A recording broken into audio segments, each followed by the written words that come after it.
You have certain skills, certain good habits, certain ways that you execute, and you think you want to take that into your future. Yeah. But don't take your lack or your insecurity. Don't take your pain or your misery. That stays. Yeah. And if you can't think greater than how you feel in your life, then you're thinking in the past, and your life will stay the same. So teaching people how to break out of the biology of their hardwired programs, the biology of the conditioning emotionally of their body, the biology of their habituations is a process that requires a great amount of energy and awareness. But people are doing it, and they're doing it really successfully. Yeah. The story we tell ourselves is how we perceive the world. And so then when we create the difficulties in our life, it reaffirms the belief that life is hard, that it's really someone out there that's doing it to us, that it's a circumstance in the past that created this. Okay, let's take away the person that did it. Let's shoot him to the moon. Let's erase your past. Now what are you going to do now? You still got to do something, right? You're still alive. And I say we already know how to do this. We already know how to do this. We're wired to be creators. We're wired to do this. The thing that stops us, for the most part, in doing it is really the hormones of stress, because living in stress constantly is living in survival, and living in survival is living in emergency. In an emergency, it's not a time to create. In an emergency, it's not a time to open your heart. It's not a time to learn. It's not even a time to sit still.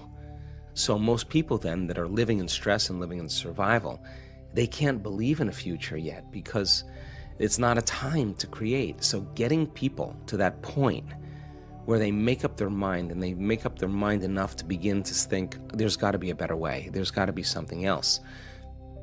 That awakening process typically happens when people reach their lowest denominator. They hit rock bottom, because then they can see themselves through the eyes of somebody else. You feel so altered, you're not returning any texts. You feel so altered, you don't want to go to dinner with your buddies. You feel so altered, you don't want to watch your favorite TV show. You're just disconnected. And that's when you start observing yourself. But my message is, why wait for that? I mean, you can learn and change in pain and suffering, or you can learn and change in joy and inspiration. If you're waking up every morning being defined by a vision of the future instead of the memories of the past, and you get up and you're inspired from an elevated self now instead of a limited self, you could observe the old self from an elevated state instead of that diminished state. And people are doing that. So they are aware of those thoughts. And yes, it takes effort. And if it was easy, everybody would be doing it. But just because you have a thought doesn't necessarily mean it's true. And when you start looking and observing those thoughts, I think you are like Gandalf, because Gandalf also said, you may not pass, when he meant like that kind of severity when it comes to how we make up our mind about things. That's the kind of energy or intention that begins to create the biggest volume of change in our life. And I've interviewed thousands of people in our work that have healed from really serious health conditions. And I would say about 90% of them, when I ask them, so what happened? The first thing they say all the time is, I just made up my mind. I just made up my mind I was going to do this. And they made a decision with such firm intention that the amplitude of that decision carried a level of energy that was greater than the hardwired programs in their brain and the emotional conditioning in their body. And the choice that they made caused their body to respond to a new mind. In fact, the choice they made became a moment that they would never forget. It was an event. And the stronger the emotion they felt, the more they paid attention to the choice. And in a sense, they were remembering their future. And the body emotionally was getting a sampling, a taste of the future. And they're aligned to that future, and that's when the body's healing began. That's when the miracle started, right in that moment. That's how powerful we really are. Now, what if you did that every day? What if you made up your mind every single day you weren't going to get up from your meditation until you were that person you wanted to be? Game on now. Because you'd have to do battle with all the things that are not consistent with it, and that's exactly how our brain works. So then, if you want to be wealthy, you can't feel lack. You want to be a master, you can't judge your coworker. You want to be like somebody great in history, then you better execute peace in every area of your life. That's the law. So You take the prayer out on the road now. You take the prayer, you're the living example of the prayer. That's where it is.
Where it matters the most, and that's when people start getting suspicious and say, Sean, man, did you change your medication? I mean, you're looking way too happy all of a sudden. Well, you're not relying on anything outside of you to bring you joy. You're overcoming yourself every day. And people say to me, well, why do you do your meditations in the morning? I always say, easy, because if I can overcome myself at the beginning of the day, the rest of the day is easy. Right. Because that's the biggest mastery, right? Absolutely. Is the self. And so people are waking up to that. And, they enjoy the process of seeing when they make those type of changes, the feedback that's happening in their lives, the synchronicities, the opportunities, the coincidences, those serendipities that are starting to happen. And they're going, wow, I am powerful. Hey, I am a creator. And nobody's excluded from the equation. That's what makes it so cool. So people that are really sick, really, really sick, that are healing, they'll tell you that when they go to the doctor and the doctor said, where's the stage 4 cancer? They'll tell the doctor it's in the old person. I'm somebody else. Well, how'd you do it? Well, I downregulated the genes for disease by overcoming these emotions and these behaviors and thoughts, and I upregulated the genes for health. The doctor kind of looks at him and was like, wow, because it is possible to do that. And we've actually measured it in our events. We know that in 4 days you can really change your gene expression. Genes that help restore balance, for cancer cells and tumors. Genes that activate stem cells to repair the cells that are damaged. Genes for neurogenesis, the growth of new neurons in your brain. Genes for oxidative balance, for the microtubules, the cellular structure, and the replication of cells. These are all activated in 4 days by people thinking differently, making different choices, doing different things, having new experiences, feeling new emotions. Your genes actually change. And so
we're not doomed by our genes.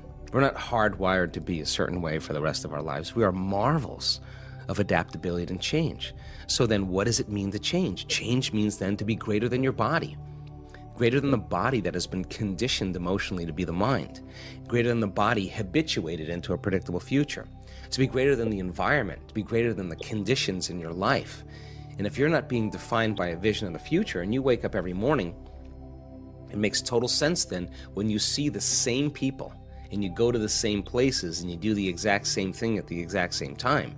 Now your personality is no longer creating your personal reality. Your personal reality is creating your personality because every person, every object, every thing, every place is mapped neurologically in your brain.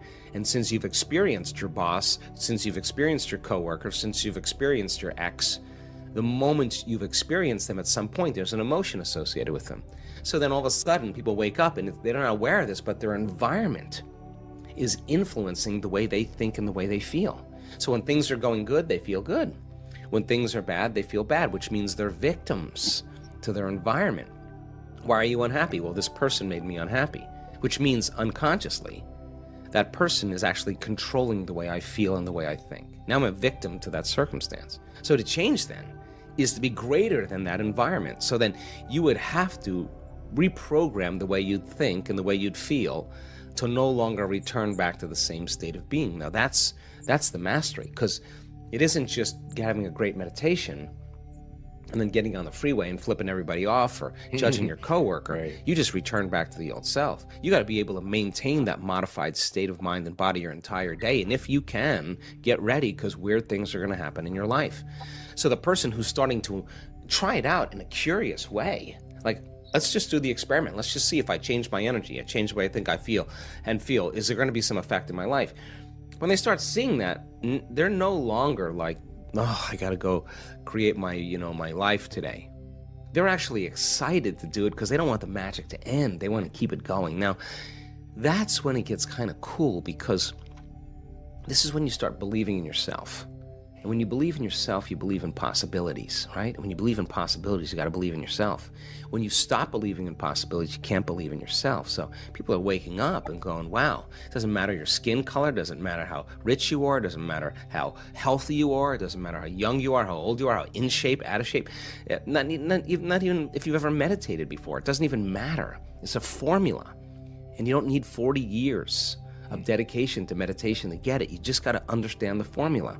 And like playing ping pong or hitting a golf ball or dancing the salsa, you're going to figure it out sooner or later, and it's going to get easier and it's going to get fun. That's what we want for people.